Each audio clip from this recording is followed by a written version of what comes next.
Here are the horoscopes for the week of the 13th to the 19th of January 2020. We are in a very important week this week. As you'll know if you've been following along, we have a grand conjunction, mostly of Saturn and Pluto, which hasn't happened since around 1581, but also including the Sun and Mercury, so this makes this even rarer. We're looking at 22 degrees Capricorn, so please do go and find where that is in your chart.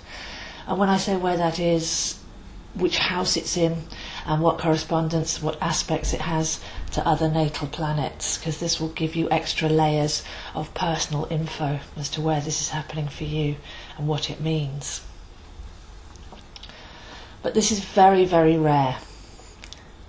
And at the time that we're having it, the feeling here is of letting go of the past and connecting to our true essence, to our energy body, to our soul vibration, and really centering in that space, that feeling, that knowledge, and then simplifying our lives, applying ourselves from the inside out and expanding outwards from this essential space. So really learning to live from here. And this requires letting go of the mind, the control, the attachment, all of which were heavily workshopped through 2019. But even we could take this back to 2012. We've been changing the way we see ourselves, our consciousness, and how we're living in the world and what we're creating as a result. So a very, very big conjunction here. And I feel that Sunday, Monday are the biggest days of this. To really let go of the past, the density, the separation, the illusion, the struggle, the fear, the mental limitations, and step into our soul power. But on Monday we also have Venus stepping into Pisces to help with this as well. So very, very big day on Monday.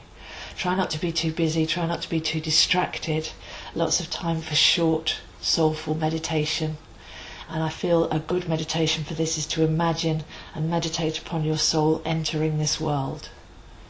I have the advantage when looking at people's charts every week of viewing us all on a multi-lifetime perspective. But life can come along and have us comparing and judging on a linear man-made timeline. I should have done this by now, or I'm this linear age, or what I have and haven't achieved. And viewing ourselves as a single lifetime physical being. And that's what keeps us in the control matrix. So if we meditate on our soul entering this world, before the story, the history and the baggage built up, you actually came here with a fresh spirit and a mission. So ask to be reminded of what this was and reconnect to how it feels, because this is the real you. And at this vital point in our time, we're tasked for 2020 to actually come from this space, to know it, to be it, and to express it. So very, very important times that we're living in. And this grand quadruple conjunction with Venus moving into Pisces to really help us dive into the cellular, immersive essence of how this feels is all swirling around us on Sunday and Monday. Still keeping it quiet for Tuesday. We need to learn to stop and be still. Everybody's busy on the outward, reaching out, trying to impress or achieve or validate or structure their lives, but this is a time to go really deep within. And when we stop and when we're quiet, we can actually hear the whisper of our intuition. We can feel the peace and the silence,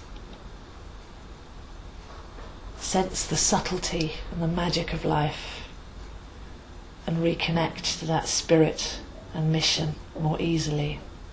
So very meditative, calm and peaceful energies, but very, very important energies on Monday and Tuesday. Then as we start to express this, we're living from our consciousness now, we're living from our vibration.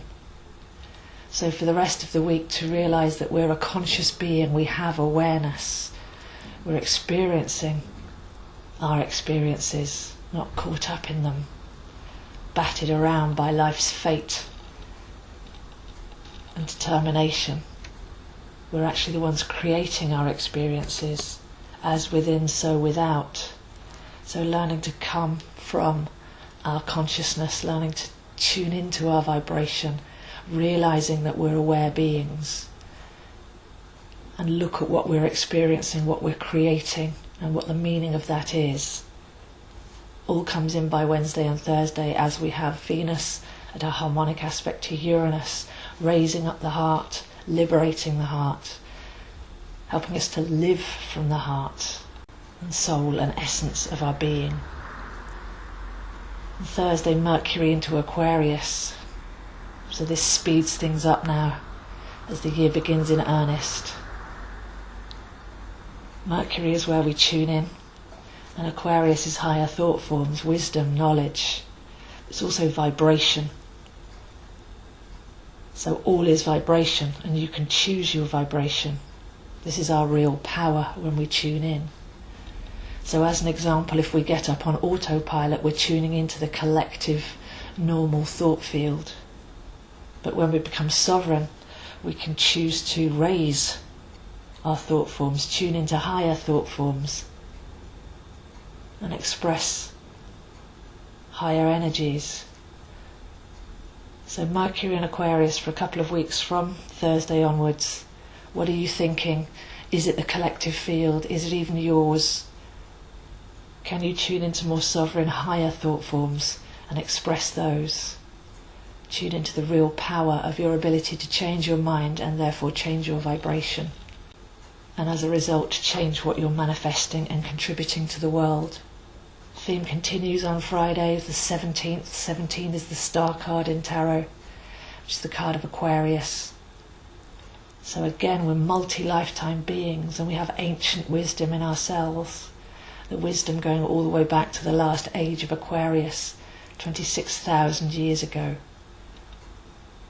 Once we learn to be able to master the mind, master our vibration, there's no system that can contain us, and no limit to our epicness. Once we realise the true nature of existence and our place within it. So super empowering energies there through the week. Then by the weekend we have Mercury square Uranus. That's an awkward angle. So Mercury is the processing mind and Uranus is the higher mind. So have a look at the thoughts that have been on repeat. Chances are you've been thinking the same thing over and over and over again. But is it true? When we tune into higher thought forms and take responsibility for clearing our minds of the repetitive, the habitual, the programmed beliefs, this actually takes an act of spiritual rebellion. But first of all, it takes the knowledge that you can do that you can listen to your thoughts, challenge them, rise above them, and find thoughts and knowing that's in a higher resonance with your essential being. So an amazingly powerful week, just as things are starting to speed up in the outside world, which will happen. Can't just always be on retreat or in recluse. How can we come from the essence of who we are, link to our conscious awareness, center in that space, realize our essential being over multiple lifetimes, our soul's spirit and passion? How can we do all of that in a busy world and apply it to how we're living? That's the challenge for this week. So if you'd like to find where this is happening for you, I am available one-to-one or online. You can email me zoehines7@gmail.com to explore your unique vibrational signature, which is your chart, showing you your direction and your mission, and your contribution, and your essence, reconnecting you to all that you truly are. I post daily on Facebook at AstroZoe, on Instagram at zoehines7, and this video is on my YouTube channel, Zoe Astro, where there are many more videos about intuitive astrology if you'd like to start learning. And if you'd like to learn with me, I do have one-to-one courses, online or in person, as astrology really is the gift of coming home to yourself, becoming whole, and understanding your uniqueness, and how to work with that for the most harmonious and purposeful life. So those are the horoscopes this week, and I'll see you next week.